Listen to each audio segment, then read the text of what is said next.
I've pressed record. Good.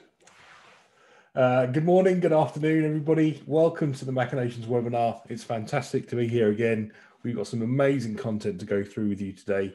It's going to be lots of fun. So today we're going to be going through the deconstruction of Hades in Machinations. We're going to be making sense and communicating game mechanics and kind of talking through the different game mechanics that they have inside the game. Validating the game with some quick runs, showing you how you can use end conditions at different points to test out different areas that you want to focus on, and then some just general best practices for using Machinations during the design and prototyping process. Before we get started, it'd be great if you could hit the chat button down at the bottom of your screen somewhere. When you have this pop up, it'll say all panelists here. If you can just change that option to be all panelists and attendees, feel free to chat amongst yourselves, give your opinion, give your thoughts on the game as we go through. Then if you can let everybody know where you're dialing in from today and which studio you're from, that would be great. Just hit that into the chat box. I'm Matthew. I'm the evangelist for Machinations, and I play a whole bunch of different games. I'm still horribly addicted to Factorio. Cesar, our diagram craftsman, he's going to be doing most of the talking today. Normally he plays a whole bunch of different games, but recently he's only been playing Hades to get ready for today. Lurking about in chat is Mihai, our CEO and founder, who will be keeping things flowing in chat and answering any questions, and a rare glimpse at the man himself on video. So let's talk about Hades. We're huge fans of this game. It won Game of the Year. It's an incredible title. Before we get into it, obviously there's going to be a huge number of spoilers today as we go through this content. There's nothing we can do about deconstructing a game without giving something away. So before we get too far into it, I'm going to launch a quick poll and just ask, have you played Hades before? So if you've never played it, if you know the game but you've not played it, if like me, you've got that list of shame on Steam where you've bought the game but yet you've never played it, you've played it but not quite got to the point where you've escaped yet, and you've played it a lot, as I can see lots of you have, and you actually managed to escape Hades. I'll give it a couple more seconds for that poll, then I'll close it and you can see what everybody's knowledge of the game. Perfect. I'm going to end the poll in 3, 2, 1. Pop. Here are the results. Actually, so this time, most people who played the game actually managed to escape Hades. So you're ahead of me, which is great.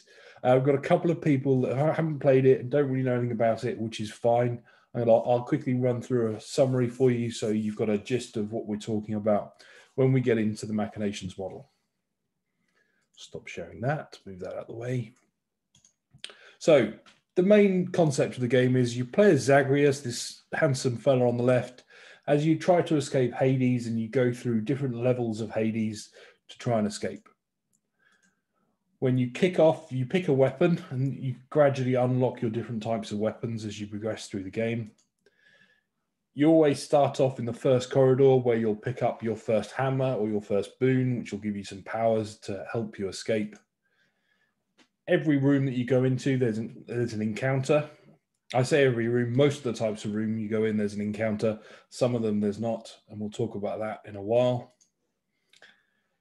Once you've cleared that encounter, you get to choose where you go to next and what type of room you're going to go into and what type of reward you're going to find there. As you go along and you clear those rooms, you'll find boons or oblos and upgrades during the run. You might find some shops where you can buy different upgrades and maybe recover some health. The important one there, which is the Centaur's Heart, which we'll talk about later, which not only increases your health, but actually increases your max health as well. A very important variable. And you might be lucky enough to find a fountain, which will restore some of your health. There's different types of chamber rewards. After a certain number of rooms, you're always going to find a boss. Once you've fought the boss, you're going to climb the stairs. At the stairs, it's another different type of room where there's different upgrades and different healing options available. More boss fights. one of the really nice mechanics they've got is Death Defiance. So if during the run, if you've upgraded your character enough and you lose all your health, you'll defy death and you'll recover some of your health and be able to carry on the fight. Once you get through the first 3 bosses, you then go into Styx, where there's 5 different corridors. And in one of those corridors, there'll be something called a satire sack, which you need to find in order to get past Cerberus.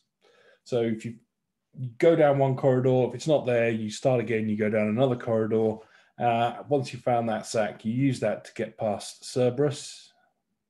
And then you're into the final boss battle with Hades himself.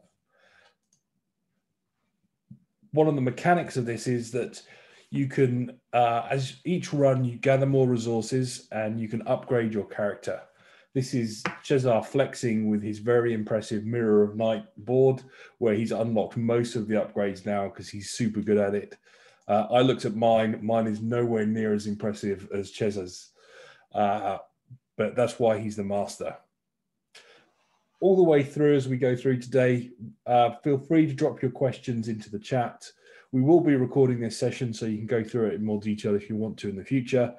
And we'll be asking a couple of polls as we go as well. So I'm going to launch the first poll, which is just about how much have you used Machinations. I'll use this to seamlessly transition between myself and Cesar, who's going to walk us through what he's created. So Cesar, what have you got for us today? Actually, I'll give it a couple of seconds for people to finish their survey. Yeah, let's let them answer first. I know that if you're watching this on a screen, the polls pop up and fill the screen, so you can't even see us while I'm doing that. We'll give it a couple more seconds and I'll end the poll in 3, 2, 1. Perfect. So we've got lots of people who have not used Machinations yet. We've got some people that are doing some doodles and a couple of people that are doing some subsystems. So for those of you that haven't used Machinations yet, you might find some of this quite intimidating. There's a lot going on here. The purpose of this session is really to show you what you can do with Machinations rather than we're not going to do any crafting or any building of models today. We're really just going to talk through this deconstruction. At the end of today's session, we'll post a link. We've got a Machinations 101 session next week where we'll really run through the basics and show you exactly what each of the components do. But for now, Cesar, talk us through what you've built for us today. It looks like an amazing model. So what we're doing here, basically, before I start explaining, is we're having a sort of a player loop. So as those of you that have played know, even if you escape, even if you don't, it still ends up in Zagreus dying and starting all over again. So we're just doing a loop of a bunch of runs, which I'm going to show at the bottom here. We track 50 runs in total and check out how the player is doing in those 50 runs, whether he's getting better at the game, he's getting better chances to clear, and his overall progress. Now, first thing I want to talk about is the basic loop for the first 3 regions, Tartarus, Asphodel, and Elysium, which kind of share a similar structure. And for that, I'm just going to hit play while explaining. We have our Zagreus pool here, which is our player. If I hit play, he's going to pick one of the 2 starting rooms, which are the only 2 options in the first room. We keep count of our room number in here. And after clearing a room, we go through our room clear rewards, and Zagreus goes back to the beginning and goes into the next room and so on. So as you see, our room number increases every time. He gets a bunch of rewards depending on what room he entered, and he loses some health due to encounters. Now, I'm going to explain the system by which we choose the room, because as you see, some of the rooms are available while the others are not. And this almost changes every step. Now, those of you that have played the game know that while there is some randomness involved, there are some rooms that are set. For instance, the 14th room will always be Tartarus boss fight. So that's a given. The room after the boss fight will always be a fountain room where you can upgrade and heal and whatnot. And the next room is always going to be a free room and so on. But until then, the encounter rooms that you get along the way, which are the ones here, have various rewards. As you saw in Matthew's photo, you can pick between multiple rewards. The thing about those rewards is that they have two different rarity pools. So we have the blue ones, which I colored blue here, which are common pool, let's say, and the other ones are from the rare pool. And you can have one common and one rare in the same run. By the way, what's happening here right now is Zagreus just died and we are starting a new run. There we go, we got a new Zagreus. I'm gonna go into detail about that later. So those rewards are mutually exclusive. That's why, according to room number, by using this register here, which has a huge formula, which I'm gonna help you see a bit right now. This is basically me determining sort of a code for the room. So because I want to limit the player's choices, Zagreus obviously can choose any of these rooms at a given time. I'm giving sort of a code. So the first room, those of you that have played, you know that you get either a boon or a hammer in the first room every time. So if I hit reset now and hit play, you're going to see that because we are in room number 1, we have the code 1, and only those two options are available for the player. After that, when we go into standard encounters, what's happening here is basically I'm taking the room number, comparing it and see, is it 1? Okay, then we multiply that by 1, so the code becomes 1. Then I check, is it between 2 and 13? Then we have standard encounters. I'm going to give it code 2 or 3 based on rare or common rewards. And we use that code to, via state connections, we make those branches available or not. So we disable or enable them with every additional room according to our needs.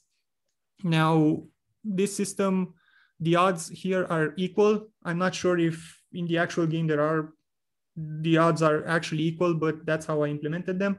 It works pretty well. I also want to show you how the set rooms work. So let's say we are at room 13. I'm just going to punch 13 in here. So we start from there.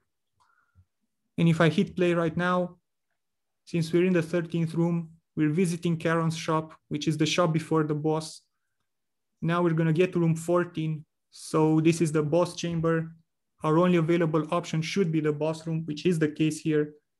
We fought the boss and so on. And you get the idea. The rooms become available according to room number. Now, this cycle won't be the same for sticks, as those of you who have played know, but we will be covering sticks a bit later. Let me switch this back to 1. Cool. So this is about chambers and how the Zagreus chooses which chamber to enter. This is how we distribute Zagreus. And another point that Matthew asked about me earlier was, why did I include another gate in here rather than having just one going into each option?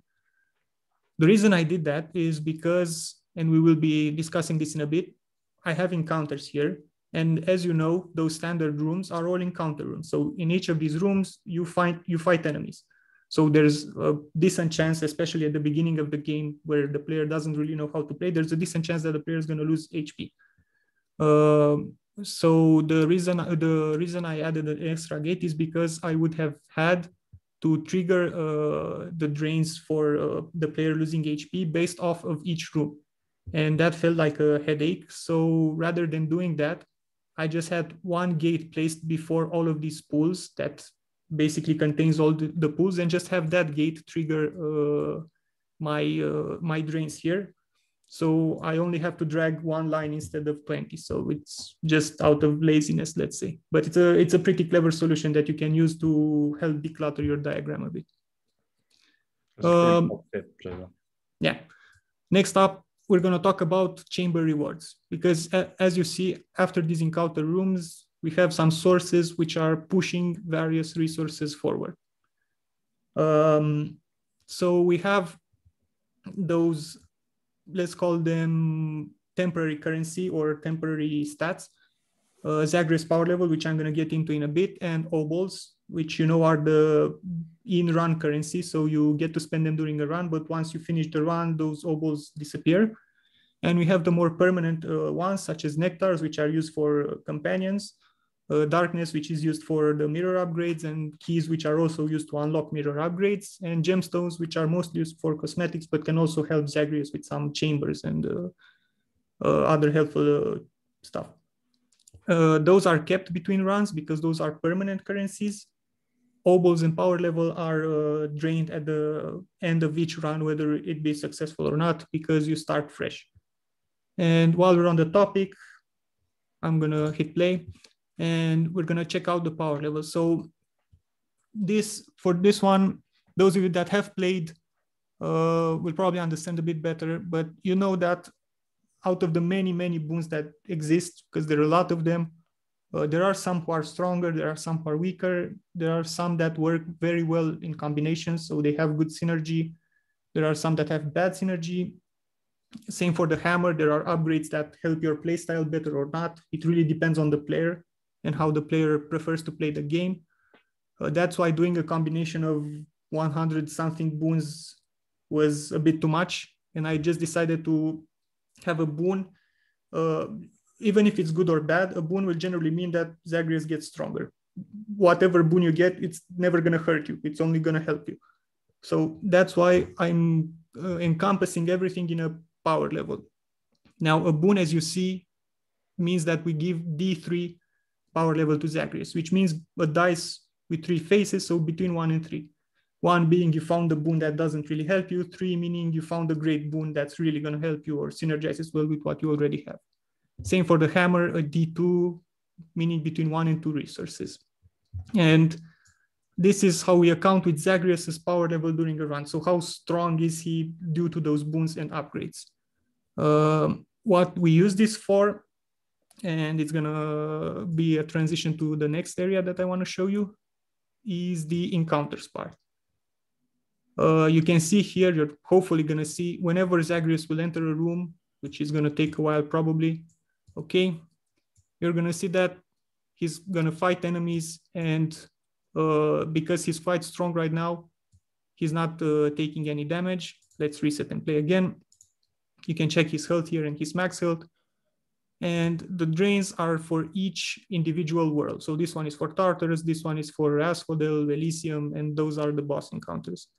Rather than doing a complex battle system where he fights hordes of enemies and such, I just do one single drain that represents the entire room, and that room is the amount of damage that Zagreus is going to take, which is based on his power level and the player's experience. That would be a great thing to go and validate the model with during the design and prototyping stage, to really kind of like we've put some levels in there. That would be a great thing that you'd want to validate as you're going through that design process. Yeah. You saw Zagreus just ended the run there, so we reset his health back to 50. This is the amount of damage that Zagreus takes in a Tartarus encounter. We have here 10 plus D40, which means flat 10 damage. So he's always going to take at least 10, plus between 1 and 40. So he's always going to take between 11 and 50 damage. Luckily for Zagreus, let me just reset. Luckily for Zagreus, due to his power level and player skill, we use a register here that takes both of these into account. So the stronger he is, you're going to see the register changing to 3. And whenever the drain becomes available, you're going to see on the label that there's a -3 in here. So that's 3 damage that Zagreus guaranteed mitigates because of his power level. We also have player skill here, which is quite rudimentary, but basically it means that the more you play the game, the better you get at it, because whether a run is successful or not, you've learned something from it. You've gotten better. You've learned some enemies. You've learned some chambers. So it's obviously going to help you. So the more you play the game, the better you're going to get at it. So you see a run just completed there. Our player skill got to 2, and he's going to do better the next time he's going to play the game. He's going to do much better. Cesar, quick question from the chat. How long did this model take you to build? I would say a couple of days to build it, and then maybe a few hours to fix any issues that it had, because just saying if one connection is in here isn't working well, the whole model is not going to work well, and you're not going to know why, and you have to debug it really carefully. So I would say a couple of days building it, but that's because I've played the game quite a lot and I know the game quite well. That's a tough job, having to play the game a lot. I mean, I've played it even before. I've started playing it again because I deconstructed it. And actually, after I started the deconstruction, I felt the need to play it again. So I reinstalled it and played it again just because it's a cool game. Yeah. So this is the power level. And as you see, it decreases the damage that Zagreus takes. So that covers that. What else should I talk about? Let's go to the mirror, because while we were on the subject of the player's strength, you saw when Matthew showed you the photo of the mirror of night is the place where the player gets permanent upgrades. And those are a lot of upgrades that vary and really depends on the player's playstyle, which one he prefers. I personally didn't go through all the upgrades and place them here. You can only see 3 of them, which I'm sure you're going to recognize because those of you that have played the game probably use these ones the most, which are Vitality, Death, Defiance, and Thick Skin. Now, these I feel like are the most powerful 3 probably, or at least I enjoyed them the most. And the way I implemented the system is that, for instance, let's take a look at this register. Let's make the text a bit bigger. Rather than having to spend darkness, because darkness gain is at the moment only through a darkness room, and we know that the player has more methods of gaining darkness than that. I've simulated the way when after the 3rd run, for instance, the player gets his first vitality upgrade. After the 10th run, he gets his 2nd one, and after the 20th, he gets his 3rd one, which also applies for others. After certain runs, the player will unlock that upgrade and will, in consequence, become stronger. For those of you that don't know what these upgrades do, Vitality gives you HP whenever you enter a room based on level. So a level 3 Vitality gives you +3 health whenever you enter a room, which in the long run matters quite a lot. Death Defiance gives you a revive for each level, up to a maximum of 3. So whenever Hades loses all of his HP, he will be revived with half HP, as you saw in Matthew's photo. And Thick Skin gives you flat HP to start with right off the bat. So as you see the formula in the register here, the health is set to 0, while the execution is not running because I set it manually with the register. It's 50 because that's the flat value that Zagreus gets, and whatever level of Thick Skin we have in here. So for instance, if I were to set this from the start that we were at the, let's say, 40th run. So we're going to have a bunch of upgrades when I hit step right now. We have Vitality 3, Defiance 3, and Thick Skin 9. You're going to see that Zagreus, because of Thick Skin 9, starts with 95 max HP and 95 HP because of that. He also has 3 revive chances, and wherever he's going to enter a room, he's going to heal for 3 HP. So obviously a more experienced player that played the game a lot and got upgrades is going to be heavily advantaged over a new player. Quick question for you, Cesar. Go ahead. That's just come in. When you're building a model like this, and it's quite a big model with these different kind of components to it, how do you decide where you're going to start building the model? Oh, I don't. So this is a nice question. So actually we had a discussion about this because Mihai likes the diagrams to be tidy, and he always asks me to group them, color them, make them pretty and stuff like that. But for me, for instance, when I started, the first thing I did in this diagram was the player loop here that we see. And after I did the player loop, I started with the rewards. So this section here was the first one that I had. And when I completed this, I said, okay, it looks kind of fine. It's cool. Then I introduced encounters, then I introduced the shop, and it started to look kind of crowded in there. And then I thought, man, I should probably move these, but there were like 50 connections, and I thought, nah, let's just color them. It's probably gonna show up fine because, so you don't really decide, because when I started it, I didn't have it in my mind how it's gonna look like, when I finish. I didn't see it before. I didn't realize the amplitude. So I just started off with this, and then I said, okay, it's probably gonna be pretty big. And Then I got to the sticks part and all that. And the thing is, when you start a new subsystem, so I knew that I'm going to have chambers here. And then I knew I'm going to have rewards. And I knew, okay, so I'm going to have rewards. They're probably connected to each chamber. So I got to keep them close to the chambers and maybe make them on the same line. So it's visually easy to see. And then when I thought, okay, I'm going to add sticks. Well, I'm not going to add it around here. Let's just go on another part of the diagram so it's completely separate. So I went on the bottom, added sticks over there, you know. So you should really, what helps is if you have at least a bit of idea of how big your system is going to be beforehand. That's going to help because you know what section of the diagram you can assign to it. For instance, my mirror of night, I thought it was going to be way bigger. So I gave it this big corner over here. But after 7 nodes, I was done. And okay, I'll just leave it there. It's fine. If I ever want to expand on it, I don't need to allocate any extra space. I can just work in here. So that's the logic. I don't do it either. So don't be ashamed. I find that when I'm building models, I'll start off with what might be quite a simple area, and like your player loop is a great example. You kind of kick off with a player loop, and then you've got your encounter system. And then you decide, actually, I want to expand on that encounter system and really test the logic there. And actually, I'm going to take it from being a D40 and I'm going to make it into a much more specific area. So I tend to find you end up with these clusters of subsystems, and you might start off with your initial build. It's a very simple thing. And then you decide, actually, I'm going to really put some effort into that to make it a lot more relevant for the data that I want to test in the model. I think there's been another question, which is, how do you decide kind of on that balance between something you're going to put a absolutely realistic amount of simulation into, and what do you think actually, for the purpose of what we're going to do, we can actually dumb it down and just use a D40? Yeah, the advantage for Hades is that I have played the game. It's a released game, and if I had to say, I think it's a really well-balanced game. I think it's a really fair game.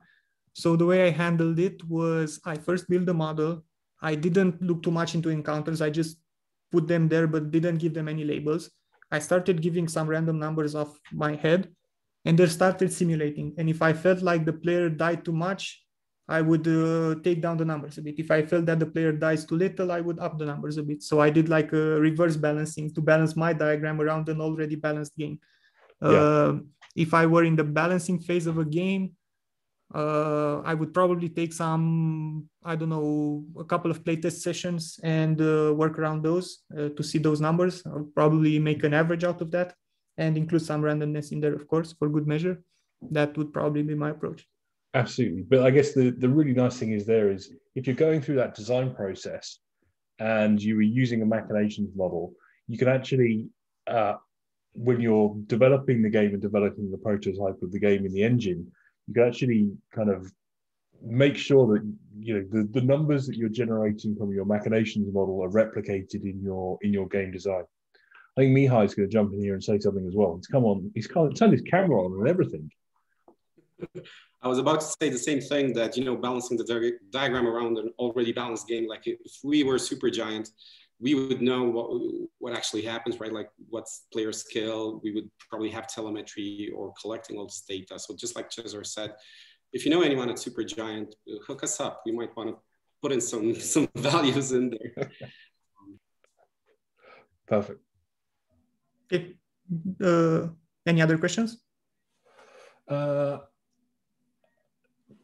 So in the book, there's talking about breaking diagrams down into subsystems. Do you find it more useful to try to simulate the whole game in this case? I guess you do still have things broken down into subsystems, which you covered here. So it really depends on what you want to simulate. So in our case, when we want to simulate win ratio, you kind of need the whole game for that. If I wanted to simulate, for instance, the amount of rewards or the ratio of the rewards that the player gets during a run, I would probably only do the loop and the rewards part and not care about the rest. It really depends on what you want to do. It really depends on what results you want to get. If you want to see an average of Zagreus' health during a run, during a fresh file. You probably won't need sticks because a fresh player will never get there. So you should cut the diagram down to the list that you can build, but still covers all of your needs, if that makes sense. So that's, in our case, the list we could build was the entire game. So yeah. Perfect. Couple of quick questions on the fire at you. I think we're doing okay for time. Yeah. We don't see the power upgrades for weapons using kind of Titan Blood's NPC relationships and nectars and things like that. Yes. Do you want to explain how you've kind of covered those in the Zagreus's power? Yes, I didn't. So Zagreus's power, yeah. No, that's a good question, because as I said, some of you that have played the game, you'll notice that some things in here are lacking. First thing I didn't account for is the various weapons. So I don't really care what weapon you're playing for or with, because the weapon is something pretty subjective. For instance, I'm a twin fist player. I like to play with the twin fists. They're my favorite weapon. And maybe the sword is second. Maybe we have some bow players in here. Maybe we have some hexaglyph playing here. So it really depends on player style. The best result you're going to get with the weapons that you like the most. So I don't think weapon is really relevant. I do understand the Titan Blood aspect. That should give Zagreus some power level off the bat. So that probably wouldn't be hard to implement in this diagram. I didn't take it into account, but completed runs can give you Titan Blood, and that Titan Blood can be in return give Zagreus some power level from the start. That's fairly simple, I would say, to implement. But I'm not going to do it on the spot because I don't want to mess anything up right now. Perfect, thanks. Another couple of questions, actually. Can you disable specific segments of the diagram to test only parts of the system? In fact, we're going to come on to that a little bit later on, so I'm not going to answer that one right now. And when you create the game, I'm going to come on to another question later on, so I'll let you carry on. Sorry, Cesar. I think we were just getting set to yeah, I was at the HP replenish. I remember what I was trying to do. So after talking about the Mirror of Night, I want to talk about the various ways. I'm going to hit play, but we're probably not going to trigger this. I've implemented 3 ways in which Zagreus can gain health. Those can obviously be through boons and other methods, but I didn't, as I said, I didn't go through the various boons. The ones that I implemented are the vitality that you get from the Mirror of Night, so that 3 health per chamber that you get. The fountain HP replenish, so whenever you enter one fountain chamber like it happened right now, you get some HP back, as you see here with the tokens. And when you get after a boss fight, you have a stairwell room where there is a guaranteed fountain and a shop and stuff like that. And there is where you replenish some HP as well. So those 3 are the methods in which Zagreus gains health during a run. Another thing that I wanted to cover is the shop. Because you saw in Matthew's photos, those of you that haven't played and those of you that have played know that there's quite a lot of randomness involved in Karen's shop. So he's not always going to have what you want or what you need, but whatever you buy, it's going to do you good. I mean, it can't hurt you. As I said, any boon helps, even if in a little matter. So the way I've implemented the shop, instead of going through thousands of possibilities or however many there are, I just stated that, okay, 50 obols probably translate to 1 power level. That's how I did it. And we're going to, whenever we enter a Karen's shop here, all of the obols that we've collected are going to be spent. So we're going to spend it on, because I didn't want to use a converter because the converter only converts 1 per step. I used the drain with a gate, and those 50 obols that we use, 49 of them go into a drain and 1 goes into Zagreus power level. So for every 50 obols, we get 1 power level, and we spend all of the obols that we have at the moment. That's a great technique of... Yeah, that's kind of cheating the converter to do multiple conversions per step. And this is actually a really good example where you've put a really, really simple mechanic in there just to simulate the shop. But obviously, if you wanted to, you could then take those 3-4 nodes and make that into 100 node super complex simulation of exactly what's going on. I mean, if you want to expand on the shop, you can definitely do that, but it's gonna add another 100 nodes probably. I I didn't want to make it too complicated because it would probably take a lot of time and a lot of explanations. So another point that I want to touch on, we're approaching the end part. I want to talk about the player dying. As I explained earlier, with Death Defiance, you get revive chances. You can get up to 3 of them per run. The way I handle this part is I count the number of deaths per run, which you see is activated equal to 0 by Zagreus' health. When Zagreus dies, we're going to count 1 death in here. We compare it to the number of revives that we have. And if the number of deaths is greater than the number of revives, then Zagreus is a gunner for good. And then the execution resets and his run is counted as not completed. The other way that a run ends is when he successfully defeats Hades in the bottom here, and that is counted as a completed run and still counted in our total runs as well. So the death mechanism is pretty simple. For those of you that play the game, feel free to add the Skelly heirloom in there that gives you another revive for 100 HP. I didn't do it, but I can see it being implemented, so it's not that big of a problem. So covering deaths, I'm gonna talk briefly about the reset here. Basically, whenever Zagreus falls, we wanna reset everything. So we wanna take our Zagreus player token and send it in the drain. We wanna take all of the obols, all of his power that he gained, all of his HP that he gained during a run and stuff like that, and reset it. So we used 1 big drain. Those are overlapping connections, but trust me, there's at least 30 connections in there that you don't want to see separated. And we give the player a fresh state. We also use a source here to generate a new Zagreus token, generate upgrades for the Mirror of Night, generate experience for the player. So a lot of things happening in that reset step. We just make the run fresh. So the last 2 things I want to talk about are the Temple of Styx and the Hades fight itself. Now, as you saw in Matthew's photo, the 4th region of the game, which is the Temple of Styx, is a bit different in the sense that instead of having your encounters, and let me just switch the room number here. Let's make it 38, and let's give Hades 2000 HP so he doesn't, sorry, Zagreus, so he doesn't die in the first 3 seconds. So the mechanic for the 5 corridors is that you choose 1 corridor, the rooms are consecutive there, and you only get the reward at the end of the 4th room. So until you get to the 4th room, you get no reward. And then you're looking for this here, the fetid sack, which is only found in 1 of the corridors. There's no way for you to tell in which one of them this is. You have to search them 1 by 1. You saw that I went through the 3rd one. I activated a source here that tells me that it's already visited, so I don't do it again. You see, I'm cutting off the path so I don't repeat the corridors. And eventually, when I'm going to get the 5th one, which contains the sack, I'm going to get the sack and the way will be open. I can bribe Cerberus and go to the surface. So this is how the Temple of Styx works. And another mention here would be that in our initial part of the diagram, 1 room would take 3 steps because we have the first step in which Zagreus chooses a room, then the second step looping from the room back to room clear, and the 3rd step looping back to Zagreus. So 1 increase in room number meant 3 steps. For the Temple of Styx, because we have consecutive rooms, this increase will be every step. So in our simulations, if you would track room number, you would see that the first part would look like some stairs, and the second part would be a flat ascending line. And Zagreus got pretty unlucky. He's gonna find the sack in his last attempt.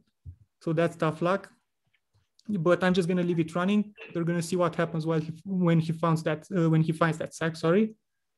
You see now that the path to Hades is unavailable. Once I find the sack, the path becomes available. I close the path to Styx. Zagreus is gonna be forced to fight Hades right now outside. He's loaded on HP, so he's probably going to survive even though he loses a bunch. He succeeded. He's going to Greece. He's going to meet Persephone. And eventually, he'll tragically die, be taken by the Styx and return to the house of Hades. Please press F in chat to pay your respects. Yeah, but it was a good run. It's resetting now, so it's a bit working on that. but as soon as it will successfully reset, hopefully, there we go. We have a completed run out of the total runs. We have a 100% win ratio for our player, which started from room 38 with 2000 HP. So congratulations to him. I'm just going to reset this back to their original values of 1 and 50. So that's the whole loop of the game. I'm going to also mention the part at the bottom here. Each run, whether it ends on success or failure, we count it towards the total runs. And each completed run is only counted when we successfully get to Greece. And after 50 runs, we have our end condition here, and we keep track of our win ratio, which is an increasing curve over time, the way we built it. Perfect. I've got the perfect segue question into our next part of this, which is, can you disable segments of the diagram to test only part of the system? So let's chuck a end condition in here and show how we could use an end condition just to test how far the player gets in the first run. Yeah. Sure. The first run, if you only care about the first run, for instance, now you got to understand your diagram pretty well and see what in order to do this. But in here is pretty straightforward, because since we're counting total runs, we only care when the player got at least one total run. So we can make this greater than 0. And let me just open this chart and clear it. We can track, for instance, room number. I'm going to make that visible, hide the rest like that. So I'm going to let's do 5 quick plays and see in the first 5 different first attempts for 5 different players, how far they get in those rooms. It should be fairly short. I think the 5th room should be fatal, probably, hopefully.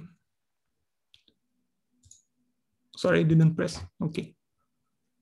So we should see 5 executions now of... Have you got your room set for Yeah, I think again? it's... Yeah, I think. We actually, in the practice before this, I did the same thing. We know what it was this time, though. That's good. Yeah, well spotted. I needed to reset this to 1. Clear chart, quick play. Okay, now the number should be low. Room 38 if you start at room 38. There we go. When it drops down, it's the reset process. It's gonna take you back to room 1. That's why there's a drop at the end there. Perfect. So this is a really good example of just being able to really quickly use this model. Although we want to see what the player progression is over multiple runs, we can just test out, okay, what's the progression going to be like and the odds of what's a player's experience in their first run going to be. So right now, Cesar, we're simulating me playing the game because I'm not very good. And that's pretty much spot on. That's where I got to in my first runs. How would you change this to simulate yourself playing the game for the first time? First of all, my mirror is looking way better. So I'm going to do a 15 here. So I've done 50 runs. I have most of the upgrades. I have thick skin to 10, but we'll leave it to 9 is fine. And your skill's pretty much spot on. It's significantly better than mine, that's for sure. I'm just going to hit this 250 as well. Let's see. I've done quite a few runs. So if we quick play right now, the result should be fairly different. Here's to hoping I didn't forget any parameters somewhere. But at least you got starting at room 1 this time. Yeah, that's and we keep going. You notice the stairs. This means we're in one of the 3 regions at the moment. As soon as we reach sticks, you're going to see a flat ascending line, which should happen pretty soon at about 100 and something steps. So there we go. We're in sticks right now. And when we get to Hades, you're going to see a dropping line. There we go. We finished our first run. So it was a success. I believe it was a success. I wouldn't know. I would have to check the win ratio, which is 100%. So yeah, we're there. That sounds like you playing the game. People think you're flexing. I think you are.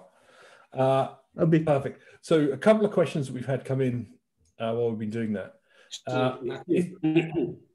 I was thinking, because there's a lot of questions coming in, and I think we can talk about, like runs, win rates, where does this lead, right? What's the end goal for this? And then we can pick up all the questions, because I think there's like 7 or 8 in total. All right, perfect. Well, let me, shall I take over the share, Cesar? And Yeah. Just a second. There you go. Perfect. Let me update take that one off and put my win ratio on. Perfect. So what we've been doing is, before this, we actually just went through and then actually did about 20 quick runs of this model just to see what the outcome of the model would be. So over here, you can see I've got, this is our win ratio. So at the end of all of this amazing model, it's going to come out down at the bottom and it's going to do a calculation for what's the win ratio. So out of the total runs that a player's made, how many have they completed? How many have they had? It's going to give us a percentage of how many times they completed it. So you'll see when a new player joins the game, we can see that actually they're not going to win. And then if I pick one of these runs, we'll see once they actually get to their very first time completing it, they've then lost some games, which means the percentage chance of them, total percentage chance of them completing the game slowly drops. They've completed it again, it steps up, But really it helps us kind of dial into, you know, what's the overall percentage of wins that a player is going to get once they've been through 50 runs. And this is incredible types of data that we can get from a model like this to test our player progression over a period of time. With Machinations, as well as being able to see it in here, and I can play with what I can see in here. So I could even say, let's see the player health, and it's going to be a bit spiky in there, so I'll take it off for now.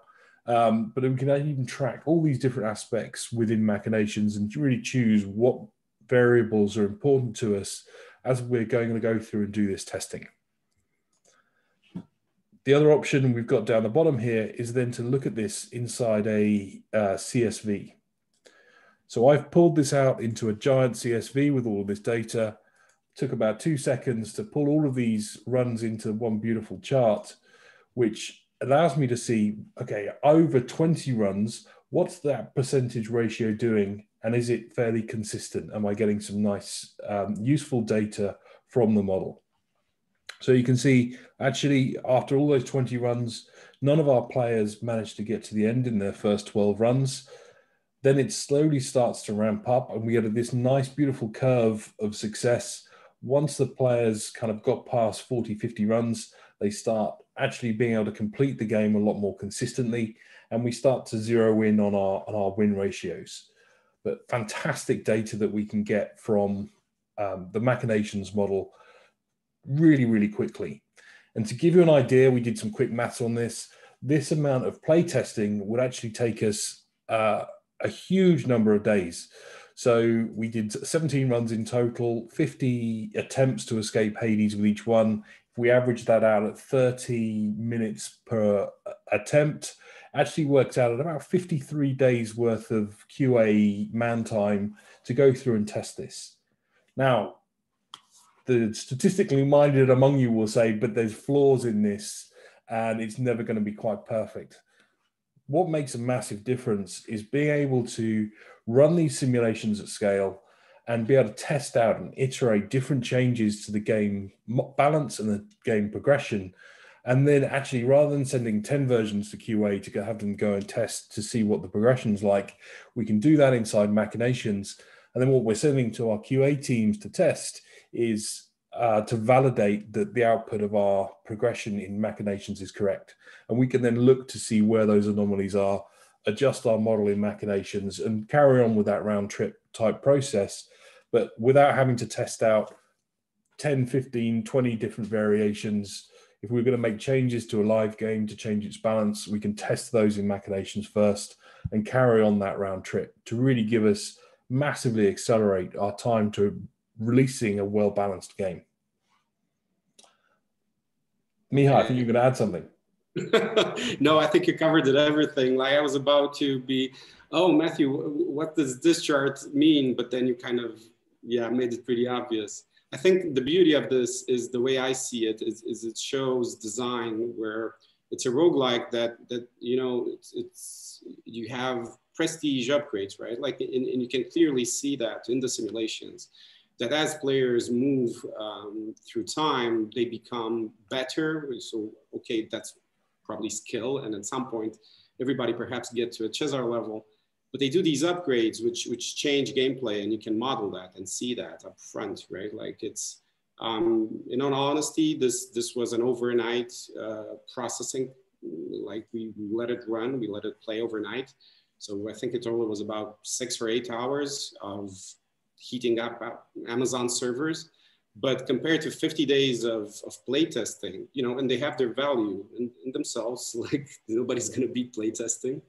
But being able to peek into the future, like 1 month up front is, I think, fascinating. Yeah. So we've had a couple of questions come through.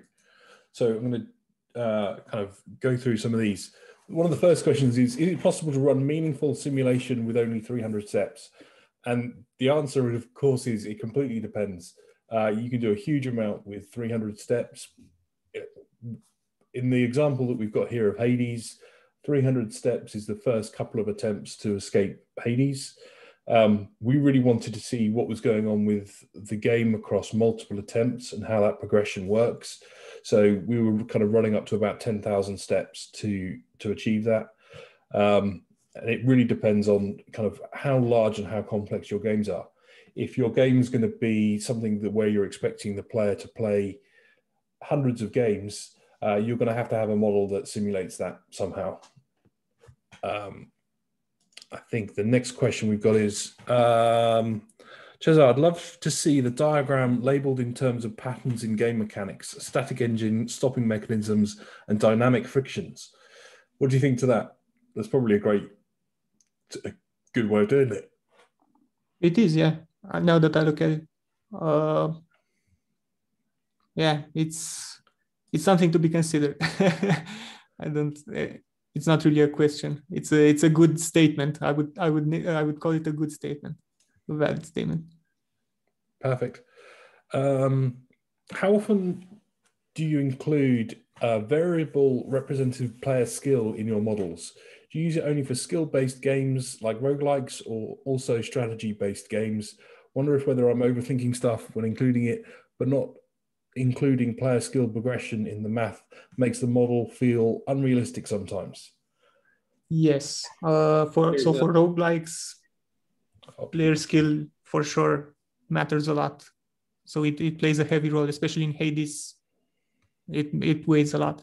In other types of games, it depends on what you're interested in simulating. For instance, if you have a strategy game and you want to see the player's chances of winning, for instance, in ladder matches or something, skill is obviously going to be taken into account. If you want to simulate the economy of the game, you won't need skill at all because you're just seeing the game systems interacting with each other. So it really depends if you're trying to check on the player's progress or not. If you're trying to check on the player's progress, even let's say a type of game like Flappy Bird, even that would have player skill taken into account because it's the player playing it. But if you're not interested in the player progression, then player skill is not needed at all. Yeah, there's kind of a follow-up to that. You ever had to model games for players with different skill levels? How do you usually check if the economy works for players with different learning curves? Well, with the skill level. So I check, like we showed earlier, with Matthew was at 0 skill level. We saw the progression. It was halted pretty quickly. If we see a player that has a lot of skill, you saw that he's going to probably consistently finish a run, maybe 80% of the time. So I just adjust the player skill and the diagram does the work from there. So perfect. A bit of a comparison question here. What do you think about simulating the game with a programming language like Python, rich with libraries for statistical analysis and visualization? So I think that's I think a lot of studios will use Python to do a type of game logic to test and do simulations. Where we see Machinations being very different is the fact that actually with Machinations, it's a very visual type of tool, and it's very simple to kind of build a model that everybody can get involved with and everybody can understand. Quite often we hear people kind of struggling with Python code where it's not as simple to be able to actually kind of use this model to really talk about the game systems with everybody. So we could easily, I think, even just from the talk we've had from today, we would all know, what the flow of the game is going to be like, where the player's going to be going, what the changes are going to be, what any changes would impact, and you could even very quickly track what's going on with the model. Whereas in Python code, a lot of people, there might be someone who's amazing at it, who's built the simulation, but it makes it very difficult for anyone else to kind of get involved in those design conversations and really kind of create amazing conversation around it. And actually, so probably Python and R are like the biggest competitors, Machinations, or alternatives, indirect competitors, whatever you want to call them.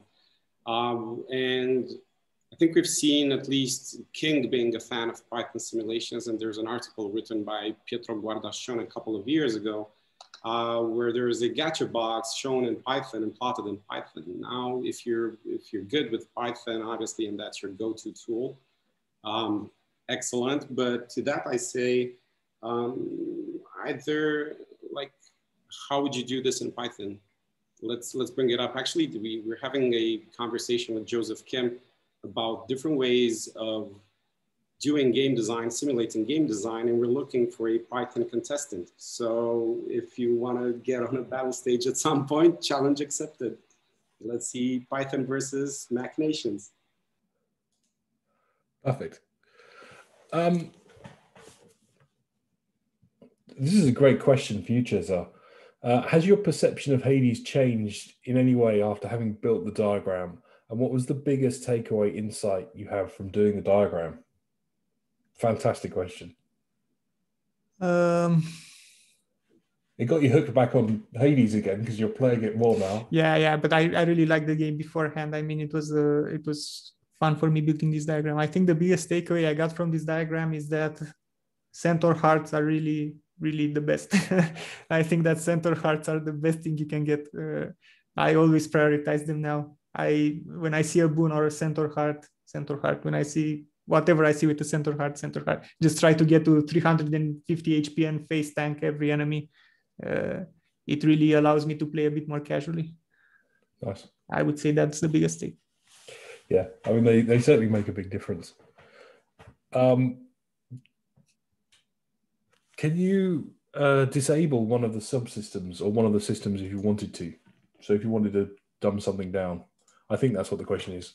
Yeah, but the thing is, in this particular model, the way I built it, no, because they are each connected to each other and quite important. We could work on this model to make them unavailable. For instance, I could probably make a node disable all rewards from the room. So you just cycle through the rooms without getting rewards. I could disable the Mirror of Night probably.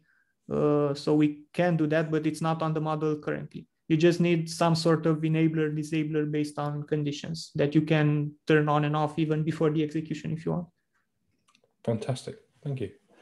I think one last question. When you create a game based on the diagram, based on that diagram, do you connect them, hold them working all the time, or after prototype, you drop the diagram? So I think this kind of goes back to like, how are you going to integrate Machinations into your game development and game design workflows? I think one of the things where we're seeing studios be really successful in kind of cutting their overall production times are where they use Machinations for that prototype design phase, but then keep that diagram updated all the way through the game's production. So it enables them to really quickly test any changes or any game design decisions that they're looking to make throughout the development process, and then well into the game's launch and into production, where they want to test patches, updates, changes, seasonal passes, battle passes, whatever it would be. You could then use the Machinations model to really quickly test and iterate on those. And how complex game can you create with your system? I don't think there's a limit. You might get to the point where I think the largest models we've seen so far are over 3,500 objects, and they're pretty massive and cover every aspect of a game. So I don't think there is a limit. Is there an actual limit? For comparison, this model has 420 nodes, so 3000 is 7 times larger than this. Yeah. So, I mean, you really can go to huge amounts of complexity. And actually, where we're seeing those being used really is in some free-to-play games, which might sound like they'll be simple, but actually the game economy and the game progression is so incredibly important to monetize them that actually building a super complex model is by far the easiest way of being able to test changes and test iterations on that style of game. Couple of other questions. I know we're at time. Did you use any layers or make all connections visible? All connections are visible at the moment. I usually overlap them and try, especially if they have either the same source or the same destination, I try to overlap them. I do advise using layers. They're a great way to declutter your diagram. I didn't do it for this specific model because I was afraid I was going to get something wrong during the presentation. So I rather just color them and show them, have them all on the board. But I highly recommend you use layers to save up. It's easier to see the systems that you are interested in because you can keep them hidden while executing and it will still execute the whole diagram. And you can only take a look at the parts that interest you. And I also advise, if you see some of my connections, I advise that, especially state connections that you're not really interested in and clutter your diagram, maybe change their color to a light gray and change their thickness to 1. So they are hardly visible to the eye and they don't take up a lot of your vision. That's probably the best advice I can give. Yeah. You've got to register between the player skill pool and the register to reduce damage taken. Yes. Is this necessary or is this just for tidiness? It's not necessary. It's not. We could have went straight into that register and instead of B have B divided by 2. It's just an extra step because I wasn't sure how much the player skill should factor in and I wanted to change it between executions and I didn't want to change on that larger formula. I wanted to work on a really small formula in that register. So I left it in a separate one. Perfect. We'll stay on for a little bit longer, but just for anyone that's got to drop off, because I know we're at time. When you leave this webinar, you can get taken to a survey to ask you for your feedback on today's session. Once you've completed that survey, you're going to get taken straight to a link where you'll have a copy of this model and you can play around with it and look at all the techniques that we're using in Machinations to build a model like this. But also you can have a play. You think something could be made even better with it, please do. We'd love to see what you come up with. If you want to expand that shop or add in some other game mechanics into it, we'd love to see what you create with it.